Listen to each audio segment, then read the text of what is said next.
Samajwadi party के सियासी घमासान के बीच हर पर उलटफेर हो रहा है। एक और बड़ी खबर आ रही है लखनऊ से, आपको बता दें, रामगोपाल यादव को फिर समाजवादी पार्टी से निष्कासित कर दिया गया है। 6 साल के लिए रामगोपाल यादव को फिर से निष्कासित किया गया है। बिना अनुमति के बुलाया था अधिवेशन में पारित सभी निर्णय अवैध हैं, मुलायम सिंह यादव का कहना है। सम्मेलन की पूरी कार्रवाई असंवैधानिक है। मुलायम सिंह ने बुलाया समाजवादी पार्टी का राष्ट्रीय अधिवेशन।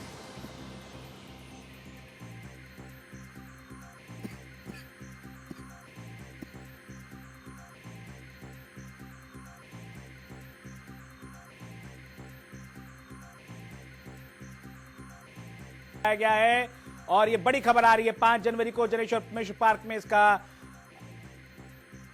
आयोजन होगा और बड़ी खबर यह भी आ रही है 6 साल के लिए रामगोपाल यादव को फिर से पार्टी से निकाल दिया गया है और कहा यह जा रहा है कि रामगोपाल यादव की वापसी का कोई पत्र जारी नहीं किया गया। ज्यादा जानकारी के लिए हमारे संवाददाता मनीष यादव फोन लाइन पर है। मनीष, जानना चाहेंगे, पल पल रूप बदल रही है जिंदगी, शाहरुख खान की फिल्म का एक गाना है, ये पूरा गाना तर्क संगत बैठता है जो स्थिति आप चल रही है। पल पल बदल रहा है पार्टी का फैसला, बताएं क्या कहना है आपका, क्या ताजा जानकारी है? ना डॉक्टर रामगोपाल यादव को फिर से 6 साल के लिए निष्कासित कर दिया गया।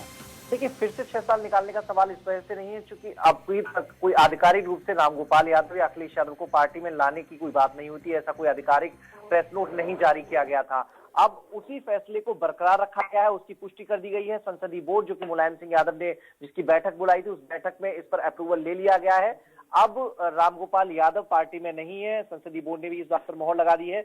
दूसरी बड़ी चीज, 5 जनवरी को मुलायम सिंह यादव ने राष्ट्रीय अधिवेशन बुलाया है।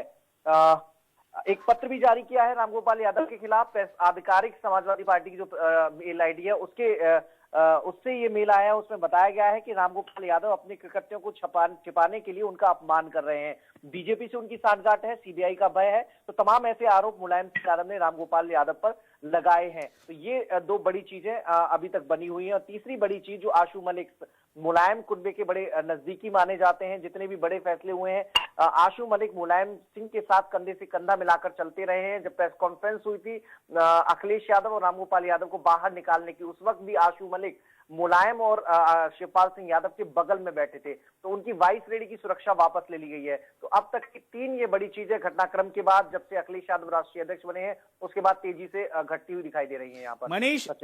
मनीष, सामान्यतर तौर पर पहले 2 बड़े फैसले जो हैं, बड़े जो 2 बड़ी पार्टियां हैं, कहा जा सकता है 2 छोर हो गए समाजवादी पार्टी के जो समानांतर तौर पर फैसले ले रहे हैं। एक ने फैसला लिया कि रामगोपाल यादव पार्टी में रहेंगे, एक ने तुरंत फैसला लिया कि पार्टी में आए ही नहीं थे तो दोबारा उनका बाहर जाने का कोई मसला ही नहीं बनता, यानी वो तो ऑलरेडी पार्टी से बाहर थे। तो 2 समानांतर छोर हो गए हैं और दोनों ही फैसले ले रहे हैं पार्टी के। तो बड़ी असमंजस की स्थिति है कि किस फैसले को सही माना जाए। देखिए, एक मुलायम समाजवादी पार्टी हुई, दूसरी अखिलेश समाजवादी पार्टी हुई। कानूनन रूप से कौन अध्यक्ष है ये अभी तय नहीं है। मेरे पास पार्टी का संविधान है जिसमें लिखा हुआ है, जिसको लेकर मुलायम सिंह यादव ने कहा है कि विशेष अधिवेशन बुलाने का अधिकार रामगोपाल को नहीं है। तो इसमें साफ अंकित है, धारा 16 कहती है कि राष्ट्र कार्यकारिणी राष्ट्रीय सम्मेलन और पार्टी की विशेष अधिवेशन की अध्यक्षता करेगा राष्ट्रीय अध्यक्ष, और उसी की अनुशंसा पर, उसी के अनुमोदन पर इस तरह का कोई सम्मेलन आयोजित किया जा सकता है। अध्यक्ष अगर अनुपस्थित है, कोई विशेष कारण है जिसके चलते ये सम्मेलन बुलाना पड़ रहा है, तो उसकी अध्यक्षता पार्टी का उपाध्यक्ष करेगा। लेकिन अध्यक्ष की अनुपस्थिति उस मायनों में अहम होगी अगर वो दिवालिया है, मानसिक रूप से सक्षम नहीं है या कहीं बाहर है, उस सम्मेलन में उपस्थिति उसकी संभव नहीं है। तो ये 3-4 ऐसे कॉज हैं जिनके चलते ये अधिवेशन बुलाया जा सकता है। लेकिन इनमें से कोई शर्त ये अधिवेशन पूरी नहीं कर रहा। रामगोपाल यादव पार्टी से बाहर थे, लेकिन उनके कहने पर यह सम्मेलन बुलाया गया। ऐसे व्यक्ति को राष्ट्रीय अध्यक्ष बनाया गया जो पार्टी में नहीं है। तो ऐसे में सम्मेलन अपने आप असंवैधानिक हो जाता है, वैधानिक तक खो देता है। 5 जनवरी को पार्टी का आधिकारिक रूप से राष्ट्रीय अधिवेशन है, उसमें आगे की रणनीति तय की जाएगी। और इस बीच ये सूत्रों से जानकारी मिल रही है कि शिवपाल सिंह यादव कानूनी रूप से एक्शन लेने की तैयारी कर रहे हैं। मनीष, ऐसे में एक सवाल ये बड़ा बनता है कि जिस दल के लिए, जिन लोगों के लिए, जिन विधायकों के लिए संवैधानिक पत्र बनाया गया पार्टी का, जब उनका सबका समर्थन एक दूसरे नेता में है, उनकी सबकी जो आस्था है वो एक दूसरे नेता में, एक नए नेता में यानी अखिलेश यादव में है, तो फिर ये जो संवैधानिक पत्र है जो बनाया गया है पार्टी का, अब इसका क्या आधार?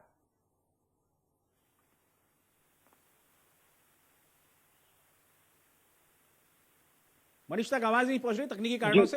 मनीष, जानना चाहेंगे, आवाज आ रही है आपको मेरी? जी जी बताइए। मनीष, मैं ये बोलना चाह रहा हूं कि जिस तरीके से ये जो पार्टी का संवैधानिक पत्र बनाया गया, जिसके लिए बनाया गया, दल के लिए बनाया गया, जिस दल के लिए, जिन विधायकों के लिए, उन तमाम लोगों के लिए बनाया गया, उन सबकी आस्था अब एक नए नेता में है। तो फिर ये जो संवैधानिक पत्र है, ये इसका क्या आधार है अब?